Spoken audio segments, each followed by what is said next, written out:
왜냐면은 그냥 가지고 있던 기본 파이는 우리가 사무실을 유지할 수 있는 비용, 최소의 비용 정도밖에 안 된다고 보면 돼요. 최소한의 비용이고, 여기서부터 이익이 나올 수 있는 영역이라고 생각을 한다면은 요걸로 이제 계약률을 높여야 되죠. 요게 안 되면은 사실 어렵다라고 판단이 되죠. 그러니까 사실 이거를 기타 영역 자체를 모르는 사람들은 내가 수입을 어떻게 늘릴 수 있을지에 대해서 자꾸 광고라든지 아니면 돈을 써야 되는 영역만 계속 볼 수 있는데 아니거든요. 일단 요거부터 잡아야 돼요, 우리가. 요거는 당연히 잡아야 되는 거죠.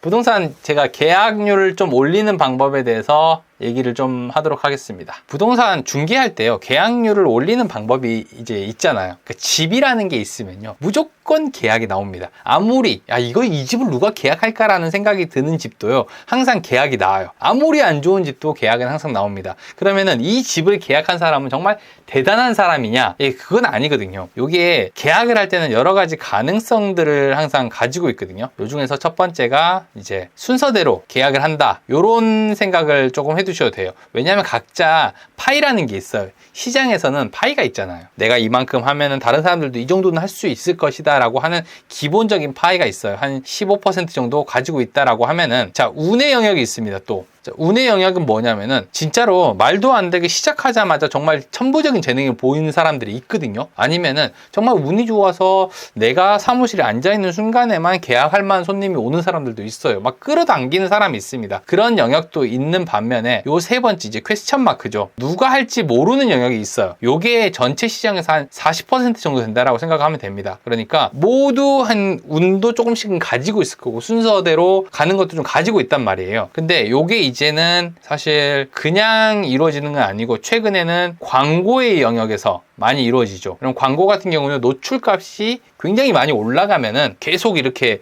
순서도 내가 점점 많을 수도 있고 운의 영역도 점점 높아질 수 있는데, 요거는 이제 지금 얘기할 건 아니고 오늘은 내가 계약률을 어떻게 하면 높일까, 요 부분에 대해서 조금 얘기를 해드리려고 해요. 자, 계약을 100% 성공할 수 있느냐라고 물어보면 절대 그런 일은 없습니다. 아무리 잘하는 사람을 데리고 온다 하더라도 계약률을 100%로 만들 수는 없어요. 만나는 사람마다 계약을 할 수 있는 사람은 없습니다. 근데 지금보다 계약을 조금 더 잘할 수 있느냐고 물어보면은 아까 얘기했던 요 40%의 영역을 내가 어떻게 파악하느냐에 따라서 올라갈 수 있다라고 하는 거죠. 자, 여기서 이 퀘스천 영역이 뭐냐면요, 성향, 손님의 성향을 어떻게 파악하느냐, 여기서 본다라고 생각을 하면 됩니다. 우리가 보통 그런 거 있잖아요. 제가 얼마 전에 영상에서 본 건데, 옷가게에서 어떤 사람이 있었을 때 매출이 가장 높은지를 살펴봤는데 한 사람이 있었을 때 되게 옷을 많이 파는 거예요. 근데 이 사람은 어떻게 하냐면은 젊은 남자 들이 들어왔을 때 말을 안 걸어요. 그러니까 이 사람이 먼저 말 걸기 전까지는 인사만 하는 거예요. 둘러보세요 라고 인사하고 놔뒀더니 그 사람들이 옷을 골라서 갖고 온다는 거예요.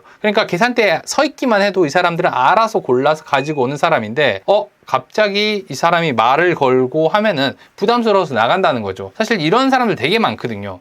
저 같은 경우도 미용실이라든지 옷가게, 그다음에 음식점 이런 데서요, 말 걸면은 다음부터 안 갑니다. 부담스러워요. 되게 부담스럽습니다. 그래서 이런 사람들이 되게 많은데 이런 성향들을 알고 있다라고 하면은 말을 안 걸면은 사실 이 사람도 편하거든요. 근데 이렇게 해서 계약률이 올라간다는 거죠. 요것만 알면 돼요. 고객을 만났을 때 이 사람이 어떤 성향을 가지고 있는 사람인지에 따라서 좀 다른 방법으로 미팅을 하거나 얘기를 하면은 좀 더 계약률이 올라갈 수 있다는 거죠. 저 같은 경우는 보통의 경우를 제외하고 특별한 경우를 한 4가지 패턴 정도를 가지고 있어요. 이 정도의 패턴을 가지고 있어요. 첫 번째는 바로 선택해야 하는 사람, 요게 한 가지 있고, 두 번째는 혼자 결정할 수 없는 사람, 요게 있고, 그 다음에 모든 매물을 다 봐야 하는 사람, 그리고 선택을 잘 못하는 사람, 요게 있거든요. 그러니까 보통의 경우에는 내가 이렇게 친절하게도 하고 설명을 해가지고 몇 개 정도를 보여주고 하는 패턴이 있어요. 근데 그 패턴을 벗어나는 사람들이 있다라는 거죠. 제가 아까 얘기했던 요 40%의 영역의 사람들은 요게 이제 우리가 원래 하던 순서의 사람들이라든지 이게 우리가 할 수 있는 역량이라고 하면은 요 영역에 있는 사람들은 우리랑 맞지 않는 특이한 케이스의 사람들이거든요. 여기 패턴을 알아야 된다는 거죠. 요 4사람이 그런 사람이라고 생각을 하면 돼요. 보통 저 같은 경우는 이렇게 분류를 해가지고 집을 좀 보여주거나 하거든요. 그래서 여기서 보면 바로 선택해야 하는 사람이 있어요. 어떤 사람이냐면은 저 같은 경우는 예전에 제주도에서 올라오셨던 분들이 있거든요. 이분은 제주도에서 올라왔기 때문에 오늘 매물을 다 보고 계약을 해야 돼요. 그럼 저는 이분 때문에 오늘의 일정을 다 포기하고 이분한테 올인을 합니다. 그래서 볼 수 있는 매물을 다 보여줘요. 입주 가능한 매물들을 다 보여줍니다. 그러면은 이분은 오늘 계약까지 끝내고 내려간다는 거죠. 그러면 이거 거의 확률이 높아지는 거잖아요. 계약률 자체가 올라가는 거예요. 그다음에 두 번째, 혼자 결정할 수 없는 사람, 학생들이라든지 아니면 신혼부부, 그리고 뭐 이런 사람들 있잖아요. 혼자서 살 게 아니에요. 그런 사람들은 바로바로 결정을 할 수가 없기 때문에 가장 매칭이 잘 되는 매물을 보여준 다음에 결정을 같이 하실 분을 또 데리고 나오게끔 이렇게 만들어야 되거든요. 근데 혼자 결정을 할 수 없는 사람인데도 불구하고 계속 방만 보여주거나 하게 되면은 나중에 왔을 때 오히려 헷갈려서 설명을 못 해요. 중개사가 설명을 했던 내용들을요, 고객들이 집에 가서 그대로 설명을 할 수가 없어요. 마찬가지로 우리가 뭐 잘하는 사람들이야 뭐 그걸 할 수 있다라고 생각하지만 손님이 받아들였을 때는 이건 되게 생소한 영역이죠. 그러니까 안 돼. 설명이 안 되니까 결국에는 결정할 사람을 다시 데리고 와서 내가 보여주고 설명을 하는 게 훨씬 빠르다는 거죠. 그러면은 혼자 보러 왔던 사람도 편하고 그다음에 결정을 같이 할 사람도 굉장히 편해지기 때문에 계약이 나올 가능성이 되게 높아져요. 세 번째, 모든 매물을 다 봐야 하는 사람이 있는데 이런 사람들은 처음에 봤을 때 제일 좋은 매물을 만난다고 하더라도 절대로 계약을 안 합니다. 아니 못하죠. 불안하거든요. 백화점에 가도 마찬가지잖아요. 혼자 가가지고 바로바로 물건을 사가지고 올 수 있는 사람이 있는 반면에 백화점을 100바퀴 돌아야 되는 사람도 있다라는 거죠. 100바퀴 돌아야 되는 사람도 있어요. 그러면은 매물을 다 봐야 되는 사람이기 때문에 이런 사람들한테는 내가 매물이 새로 나올 때마다 빨리빨리 브리핑을 할 수 있게 자료 넘겨가지고 하나라도 볼 수 있게 나오게끔 계속 하다 보면은 이런 분들은 또 귀찮아하지 않는다는 거예요. 귀찮아하지 않아요. 매물 보러 나오는 게 힘들다거나 귀찮아하지 않습니다. 이 사람은 이게 일이에요. 자기가 많이 보고 현명한 판단을 해야 된다라고 생각을 하기 때문에 여기에 맞춰가지고 우리가 보여주면 되거든요. 그리고 네 번째는 선택을 잘 못하시는 분들이 있습니다. 이런 분들은 저희가 선택을 할 수 있게, 우리가 선택을 할 수 있게 계속 꾸준히 푸시를 좀 해주는 거죠. 이 정도면 저번에 보셨던 것과 비교해서 아주 좋습니다. 이런 것들을 얘기를 해주고 얘기를 하는 거죠. 그러니까 이렇게 내가 원래는 계약을 할 수 없었던 사람들을 계약을 시키게 되면 계약률이 올라갈 수 있다는 거죠. 이게 어떻게 보면은 기타 영역이에요. 기타 영역. 기타 영역에 있는 것들을 내 게 아니었는데 내 걸로 만드는 거. 이게 이제 계약률을 높일 수 있는 방법이거든요. 자, 여기 보면은 제가 그래프를 하나 만들어 가지고 왔는데 여기서 보면 이래요. 시장이 아무리 넓든 크든 작든 상관없이 이렇게 내 파이가 있고 A 부동산의 파이가 있고 B 부동산의 파이가 있고 C 부동산의 파이가 있습니다. 이 파이만큼은 거의 건들지를 못해요. 아무리 A 부동산의 사람이 잘 못한다고 하더라도 이 파이를 뺏어가기는 정말 어려워요. 그러니까 이 파이까지 내가 먹으려면 광고를 진짜 잘해야 돼요. 요즘에는 광고죠. 예전에는 내가 자리가 깡패다라고 해서 자리가 진짜 좋았어야 되는데 요즘에는 광고를 통해서 조금씩은 차이가 날 수 있겠지만 사실 이 파이만큼은 건들기가 굉장히 어렵거든요. 그래프가 좀 작나요? 네, 작으면 조금 크게 하면 되지. 제가 잘 보여서 그래요. 내가 잘 보이면은 그냥 하는 거지 뭐. 그래서 자, 요 파이만큼은 진짜로 뺏기가 어려워요. 잘 안 뺏깁니다. 그러니까 가만히 문만 열어놔도 A 부동산은 한 달에 한 건씩 쓸 수 있다는 거. 나도 하나 쓸 수 있고. 그러면은 요 나머지 한 40% 정도의 사람들은 누가 쓸지 모르는 기타 영역이에요. 기타. 자, 우리는 이 기타 영역을 최대한 많이 내 걸로 포함시켜서 나는 다른 사람보다 1.5배 이상은 써야 된다는 거죠. 자, 1.5배로 가야 돼요.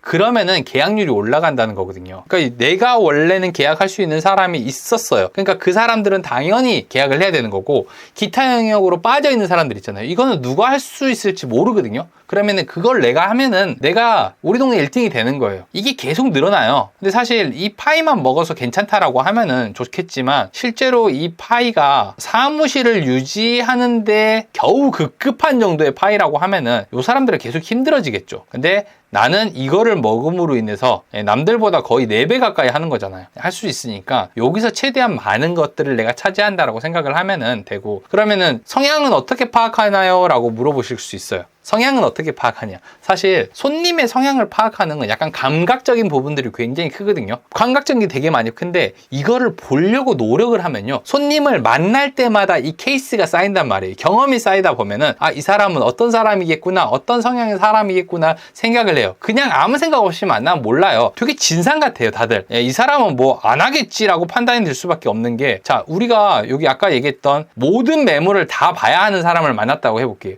이 사람은 그냥 그냥 매물을 다 봐야 된다, 매물을 다 봐야 되는 사람인데 언뜻 보면은 계약을 안 하면서도 매물만 보러 오는 사람처럼 보일 수 있거든요. 사실 이 사람은 별로 힘 안 들어요. 매물 나올 때마다 나도 보러 가야 되니까 이 고객 불러가지고 같이 보면 되는 거거든요. 근데 사람들은 이 사람 진상이라는 파악을 했기 때문에 절대로 이 기타 영역에서 계약이 나오지 못하는 거죠. 요거를 내가 생각을 하고 있으면 보인다니까요. 고객들이 이런 사람일 수도 있겠구나, 성향을 내가 파악해가지고, 저는 4가지로 분류했지만 더 세세하게 분류할 수도 있고요, 아니면 좀 더 크게 한 2가지 성향으로 좀 분리를 해서 할 수도 있어요. 요런 것들을 하게 되면은 사실 경험이 쌓일수록, 계약을 할수록, 사람을 만날수록 계속 어떻게 파악을 해야 될지를 나 스스로 판단할 수 있는데, 저 같은 경우는 질문을 해서 파악을 많이 합니다. 질문을 해서 지금 현재 상황이라든지 이 사람의 성향이 어떤 건지 대해서 질문을 계속 던져보고 파악을 한 다음에 요거를 판단하는 거죠. 이게 되게 중요해요. 왜냐면은 그냥 가지고 있던 기본 파이는 우리가 사무실을 유지할 수 있는 비용, 최소의 비용 정도밖에 안 된다고 보면 돼요. 최소한의 비용이고, 여기서부터 이익이 나올 수 있는 영역이라고 생각을 한다면은 요걸로 이제 계약률을 높여야 되죠. 요게 안 되면은 사실 어렵다라고 판단이 되죠. 그러니까 사실 이거를 기타 영역 자체를 모르는 사람들은 내가 수입을 어떻게 늘릴 수 있을지에 대해서 자꾸 광고라든지 아니면 돈을 써야 되는 영역만 계속 볼 수 있는데 아니거든요. 일단 요거부터 잡아야 돼요, 우리가. 요거는 당연히 잡아야 되는 거죠. 요거는 사실 제가 많이 쓰던 방법이니까 여러분들한테만 알려드릴게요. 여러분들한테, 구독자들한테만. 다 알려주긴 하지만, 유튜브에 올리긴 하지만 여기서 있는 사람들은 여기 있는 것만 보는 것처럼. 근데 이게 되게 중요해요. 여러분들이 일을 하다 보면은 놓치는 것들이 되게 많이 있는데, 되게 내가 뭘 잘못하고 있지? 이거 내가 뭘 잘못하고 있지라는 생각이 좀 많이 듭니다. 근데 파악하기가 어려워요.